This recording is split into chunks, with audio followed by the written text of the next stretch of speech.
नमस्ते प्यारे विद्यार्थियों। आज हमारी कक्षा में हमारा जो पार्ट है वो है खरपतवार विज्ञान पार्ट 5th। पिछली कक्षाओं में हमने पढ़ा खरपतवार कहते किसे, इसका क्या क्या वर्गीकरण होता है, कितने भागों में इसे बांटा गया है, खरपतवार का नियंत्रण किस प्रकार से किया जाता है, यह फसलों को कैसे हानि पहुंचाती है, क्या इसके लाभ होते हैं। आज की कक्षा में हम पढ़ने जा रहे हैं खरपतवारों का नियंत्रण, जो कि एक अलग विधि के द्वारा किया जाएगा। पिछली कक्षा में हमने पढ़ा कि खरपतवार नियंत्रण यदि हम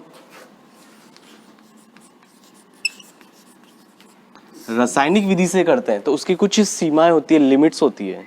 जैसे रासायनिक विधि के द्वारा खरपतवार नियंत्रण करने के लिए हमें उस रसायन की प्रकृति के बारे में, उसके उपयोग के समय के बारे में सही रूप से जानकारी होनी चाहिए।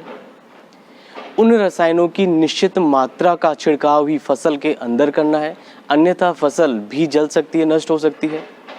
साथ ही रसायनों के ऊपर सावधानियां लिखी हुई आती है।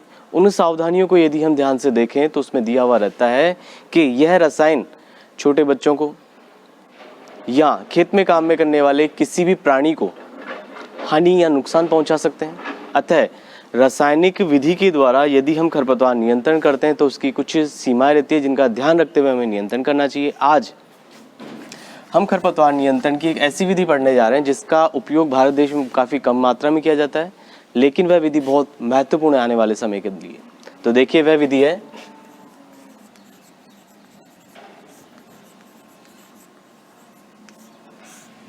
जैविक विधि के द्वारा खरपतवार नियंत्रण। जैविक विधि के द्वारा खरपतवार नियंत्रण, इस विधि में खरपतवारों का नियंत्रण किया जाता है।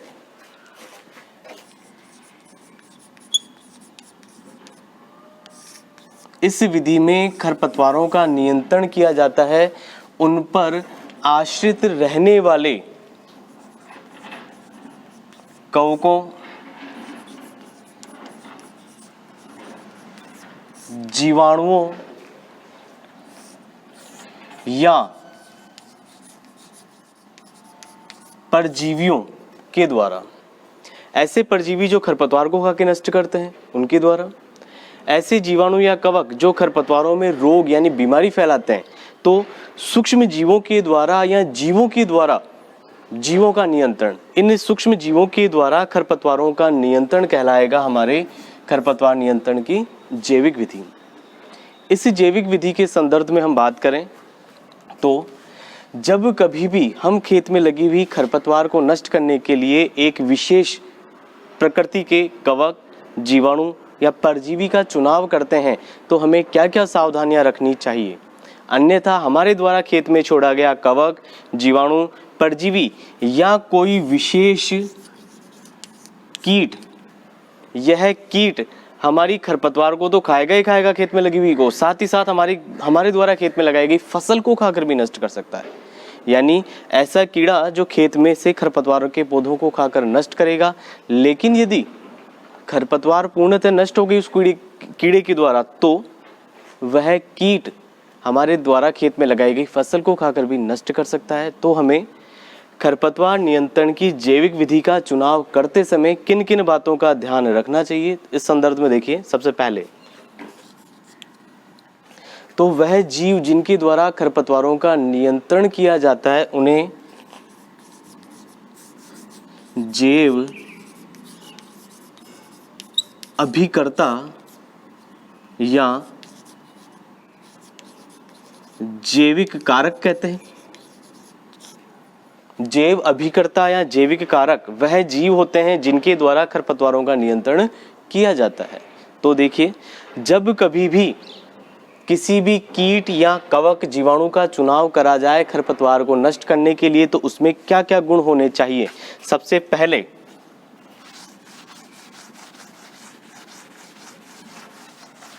यानी जैव अभिकर्ताओं में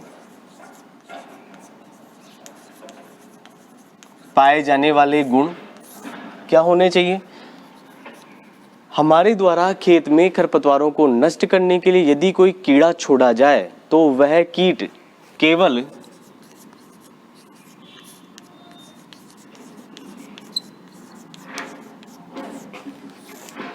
खरपतवारों को ही नष्ट करने वाला होना चाहिए। यदि हमारे द्वारा खेत में कोई जैव अभिकर्मक यानी कीट छोड़ा जाए जो खरपतवारों को खाकर नष्ट करे तो वह केवल खरपतवारों को खाकर ही नष्ट करने वाला होना चाहिए। यदि खरपतवार खेत से पूर्णतः नष्ट हो जाए तो वह कीट भूख से मर जाए लेकिन खेत की फसल को हानि नहीं पहुंचाए। तो सबसे पहला ये गुण होना चाहिए। नंबर 2, यदि हम जैव अभिकर्ता का उपयोग करते हैं खेत में खरपतवारों को नष्ट करने के लिए तो वह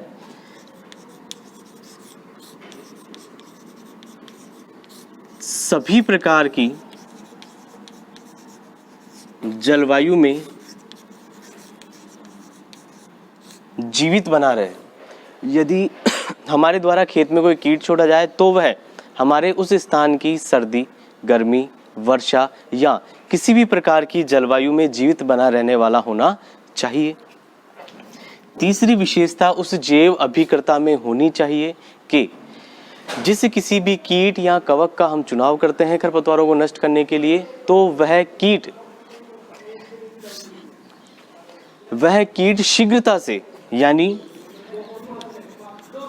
जल्दी से वृद्धि करने वाला होना चाहिए, यानी अपनी संख्या का गुणन, अपनी संख्या को बढ़ाने वाला होना चाहिए।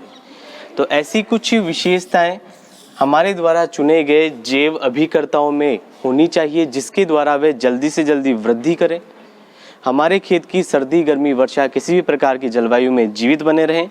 साथ ही वह कीट केवल और केवल उस विशेष खरपतवार को ही खाने वाला होना चाहिए, अन्य किसी फसल को नष्ट नहीं करने वाला होना चाहिए। यदि उस कीट में यह गुण उत्पन्न हो गया कि वह खरपतवार को तो खाकर नष्ट करता ही करता है और फसल को भी नष्ट करने लग जाएगा तो ऐसे जैव अभिकर्ता का चुनाव नहीं करना चाहिए। अब हम यहाँ आगे कुछ ऐसे उदाहरण पढ़ने जा रहे हैं जो ऐसे कीट या परजीवी हैं जो खरपतवारों को खाकर नष्ट करते हैं। तो इस संदर्भ में देखिए,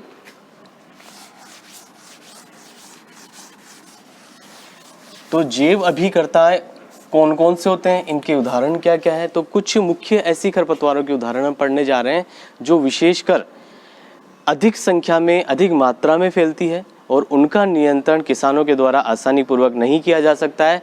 तो किसानों के द्वारा रासायनिक पदार्थों का अधिक मात्रा में उपयोग करते हैं वो, और उन्हें आर्थिक हानि होती है। इससे बचने के लिए कुछ एग्जाम्पल हम यहाँ पर लेते हैं, जैसे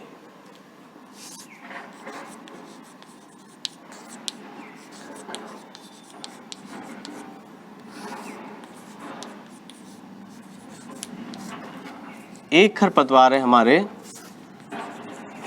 जलकुंभी। जैसा हमने पढ़ा था सजावटी खरपतवार का उदाहरण है, नीले रंग के इस पे फूल आते हैं।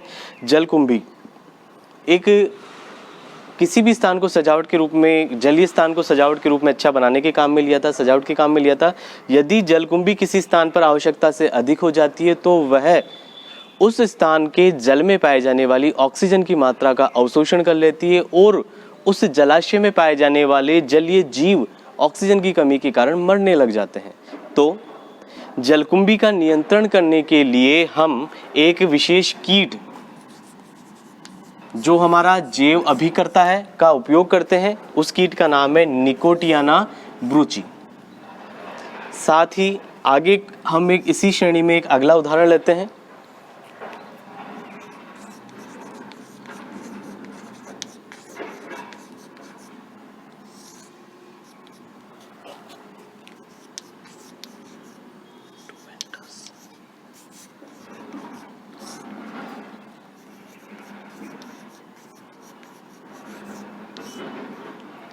डैक्टाइलोपस टोमेंटस या ओपेंसी।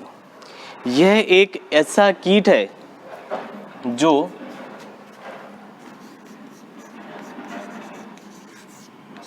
नागफनी कैक्टस प्रजाति के पौधों को खाकर नष्ट करता है, डैक्टाइलोपस टोमेंटस या डैक्टाइलोपस ओपेंसी। ये ऐसे कीट हैं जो कैक्टस प्रजाति के खरपतवारों को खाकर नष्ट करते हैं।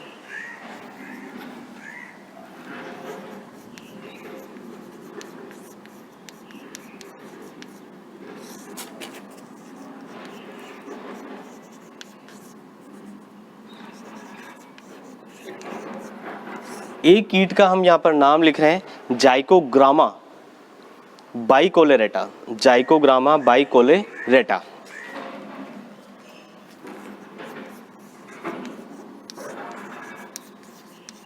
यह कीट पार्थिनियम हिस्टेरोफोरस नामक खरपतवार, जिसे हम गाजर घास कहते हैं, को खाकर नष्ट करता है। तो यह है हमारे जैव अभिकर्ताओं के उदाहरण और यह है हमारे खरपतवारों के नाम। तो कौन सा कीट किन खरपतवारों को खाकर नष्ट करता है? कुछ उदाहरण हमारे यहाँ पर दिए हुए। निकोटियाना ब्रूची, जिसका एग्जाम्पल है हमारे जलकुंभी, को खाकर नष्ट करता है।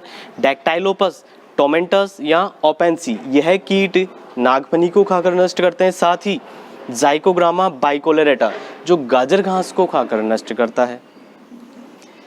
इसी संदर्भ में अब हम आगे पढ़ने जा रहे हैं कुछ ऐसे विशेष शब्द जो हमारे अलग अलग प्रकार की प्रतियोगी परीक्षाओं के अंदर आते हैं, हमारे इस कोर्स में भी दिए हुए हैं। ठीक है, तो अब हम उन शब्दों के बारे में बात करते हैं। ये उदाहरण काफ़ी मोस्ट है, मुख्य है, आप इनके नाम ध्यान रखिए कि कौन सा जैव अभिकर्ता या कीट है जो विशेष खरपतवार के ऊपर आश्रित है, उसे खाकर नष्ट करता है।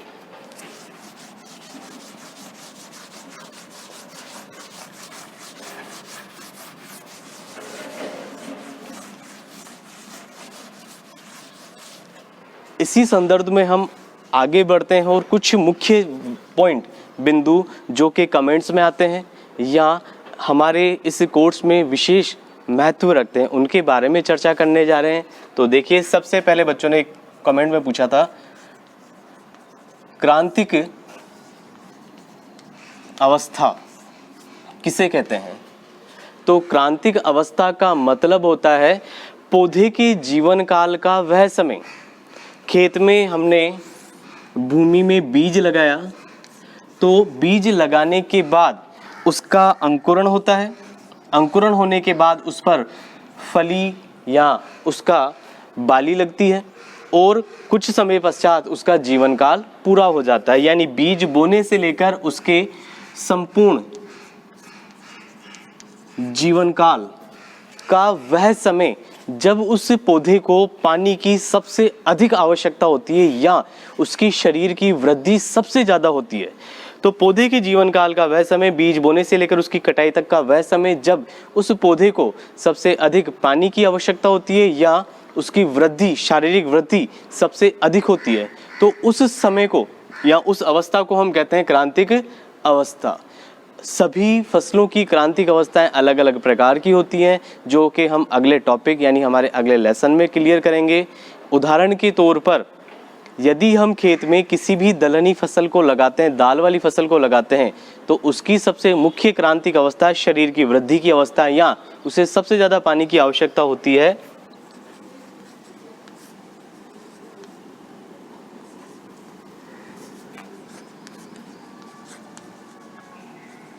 फूल आने से पहले या दाना बनते समय। किसी भी दलहनी पौधे को सबसे ज़्यादा पानी की आवश्यकता होती है जब उस पर फूल आने लगे, उससे पहले का समय, और उसमें फली के अंदर दाना बनने लग जाए वह समय। इसी प्रकार हमारे गेहूं की क्रांतिक अवस्था होती है CRI अवस्था। खेत में बीज बोने के 20 से 25 दिन बाद का समय, खेत में गेहूं का बीज लगाने के 20 से 25 दिन के बाद का समय कहलाता है CRI अवस्था। इसका मतलब होता है शीर्ष, क्राउन का मतलब शीर्ष और R का मतलब है जड़,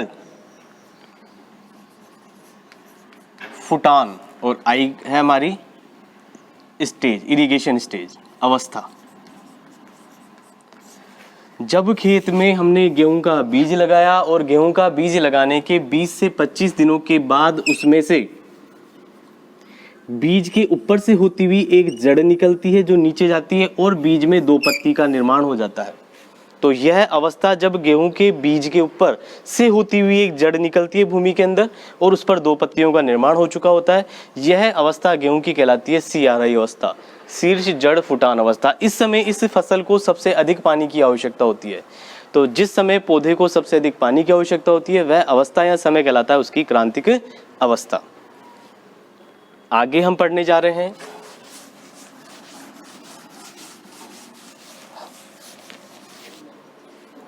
अगला बिंदु इसी श्रेणी के अंदर है हमारे मृदा सोरीकरण। मृदा सोरीकरण तो देखिए क्या होता है, हम सभी इस बात से परिचित है कि हमारे राजस्थान में खास तौर से मई एवं जून के माह में, हमारे राजस्थान में मई एवं जून के माह में वातावरण का तापमान लगभग 40 से 45 डिग्री सेल्सियस, लगभग 40 से 45 डिग्री सेल्सियस के करीब पहुंच जाता है। यह तापमान बहुत अधिक होता है। तो इस समय देखिए क्या करा जाता है, मई माह में खेत की मृदा में गहरी जुताई करके,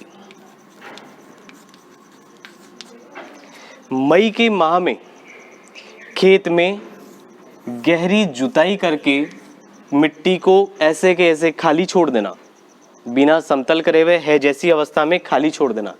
मई माह में खेत में गहरी जुताई करके खेत को खुला छोड़ देना, जिससे सूर्य का 40 से 45 डिग्री सेल्सियस तक का तापमान मिट्टी के अंदर जाता है और इतने अधिक तापमान के कारण मिट्टी में पाए जाने वाले खरपतवारों के अवशेष, कई प्रकार के हानिकारक सूक्ष्म जीव, कीट, उनके अंडे या प्यूपावस्था अत्यधिक गर्मी के कारण, मिट्टी के अत्यधिक तापमान के कारण नष्ट हो जाते हैं।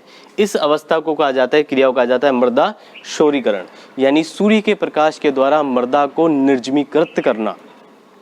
इसी श्रेणी में हमारा अगला बिंदु है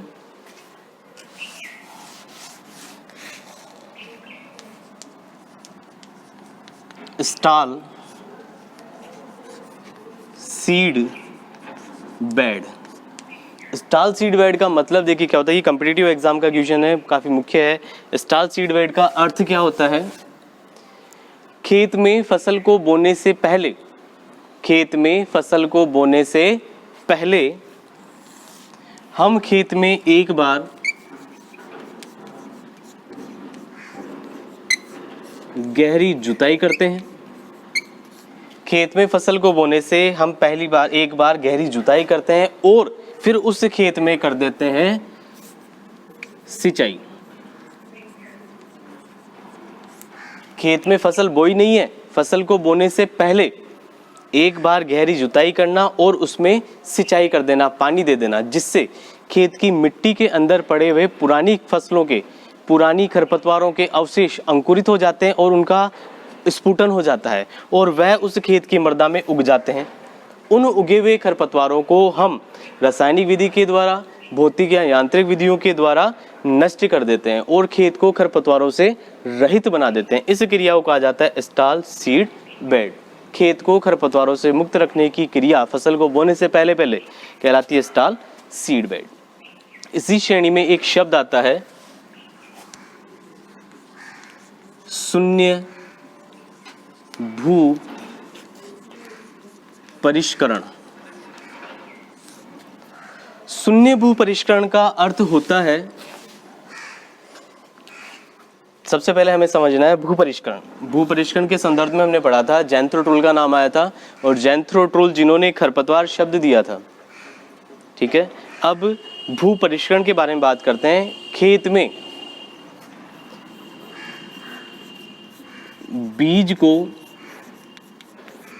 बोने से पहले व बाद में, खेत में बीज को बोने से पहले व बाद में की जाने वाली मृदा संबंधी क्रियाओं को हम भू परिष्करण कहते हैं, टीलेज कहते हैं। साथ ही शून्य शब्द आता है, इसका मतलब देखिए क्या होता है।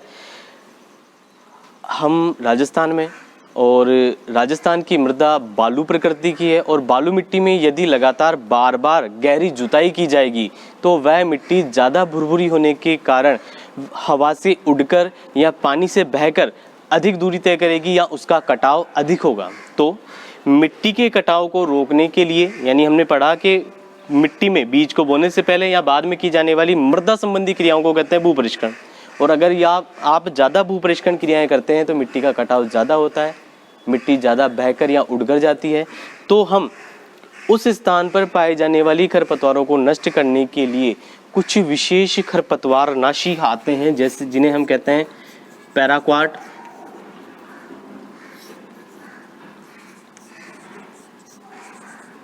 डाइक्वाट या फिर ग्लाइफोसेट। पैराक्वाट, डाइक्वाट या ग्लाइफोसेट, ये ऐसे खरपतवार नाशी हैं जिससे हमें मिट्टी में जुताई या कृषि संबंधी क्रियाएं करने की आवश्यकता नहीं होती है, और खेत में लगी हुई सारी खरपतवार इन रसायनों के उपयोग से पूर्णतः नष्ट हो जाती है। तो प्रश्न पूछा जाता है, शून्य भू परिष्करण के उपयोग में या शून्य भू परिष्करण क्रिया के लिए उपयोग में लिए जाने वाले खरपतवारनाशी कौन कौन से होते हैं? तो पैराक्वाट, डाइक्वाट या ग्लाइफोसेट। इसी संदर्भ में एक मुख्य बिंदु पूछा जाता है, वो शब्द देखिए क्या है,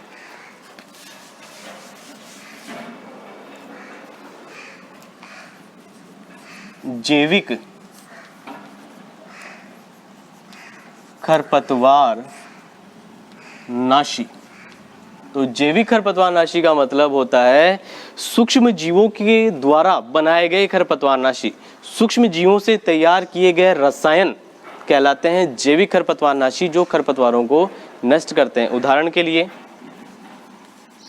कैलेगो, डिवाइन ऐसे खरपतवारनाशी हैं जो किसी रसायन से नहीं बनाए जाते हैं, बल्कि इनमें कवकों या जीवाणुओं का पाउडर मिला हुआ होता है। कवक या जीवाणुओं का पाउडर बना हुआ रहता है, कल्चर बना हुआ रहता है, जिसका छिड़काव यदि हम खरपतवार पर करते हैं तो खरपतवार में वह कवक या जीवाणु रोग बीमारी फैलाते हैं और खरपतवारों को नष्ट कर देते हैं। अब एक विशेष शब्द है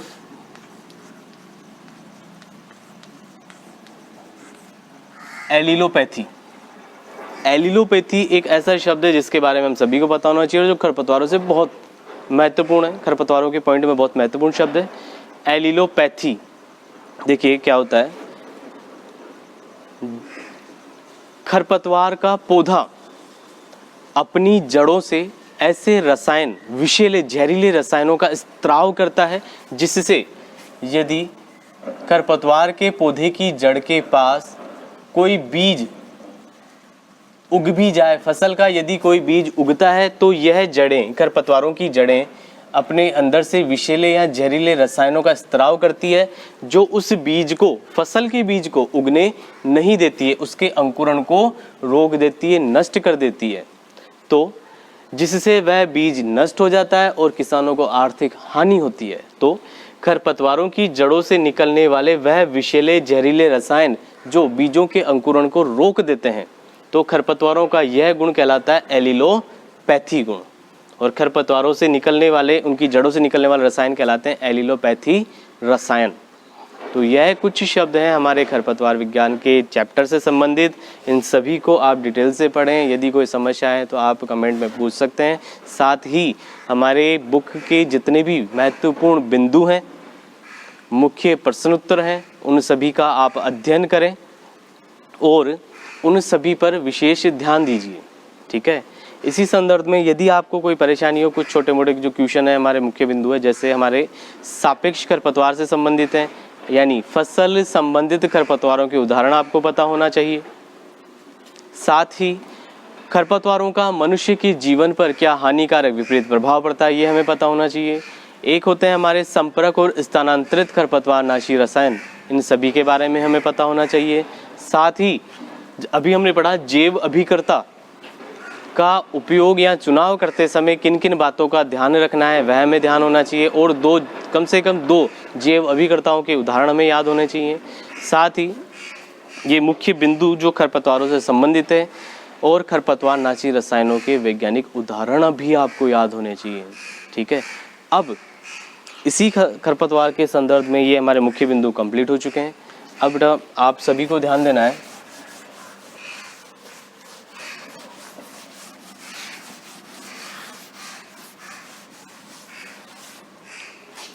कुछ ऐसे बिंदु क्वेश्चन जो हमारे कंपटीशन एग्जाम में आए हुए हैं और इस पार्ट से संबंधित हैं। जैसे प्रश्न पूछा जाए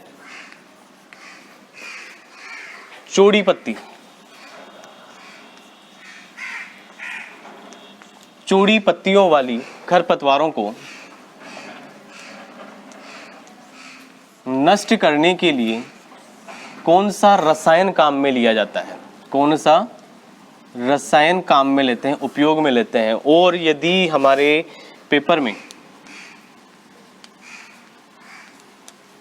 ऑप्शन देखिए निम्न प्रकार से हैं, जैसे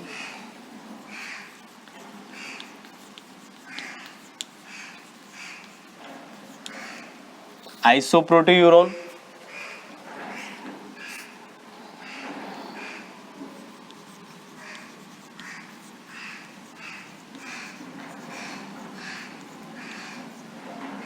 सल्फोसल्फ्यूरोन,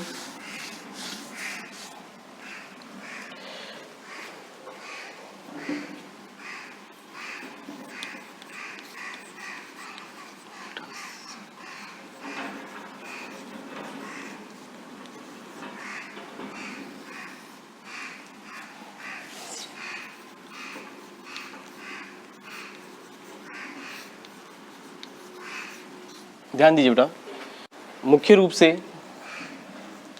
गेहूं की फसल में चौड़ी पत्तियों वाली खरपतवारों को नष्ट करने के लिए किस रसायन का उपयोग किया जाता है। और यदि आपके सामने ऑप्शन दिए हो इस प्रकार से आइसोप्रोटीरोन, सल्फोसल्फ्यूरोन, मेटासल्फ्यूरोन या उपयुक्त सभी, हम मोस्टली ध्यान देते हैं या कई जगह में पढ़ाया जाता है कि हम वहाँ देखते ही करते हैं 2,4-D एक ऐसा रसायन है साहब, इसका उपयोग चौड़ी पत्ती वाली खरपतवारों को नष्ट करने के लिए किया जाता है। लेकिन यदि ऑप्शन में 2,4-D नहीं है तो हमें वहाँ पे सही आंसर करना है मेटासल्फ्यूरोन।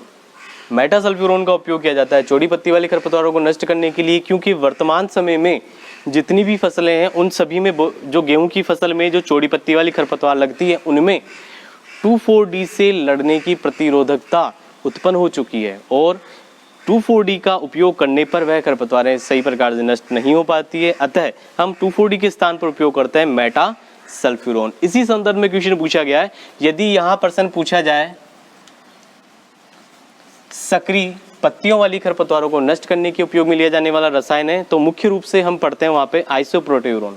यदि आइसोप्रोटीयूरोन हमारे ऑप्शन में नहीं दिया हुआ हो तो हमें वहाँ करना है सल्फोसल्फ्यूरोन।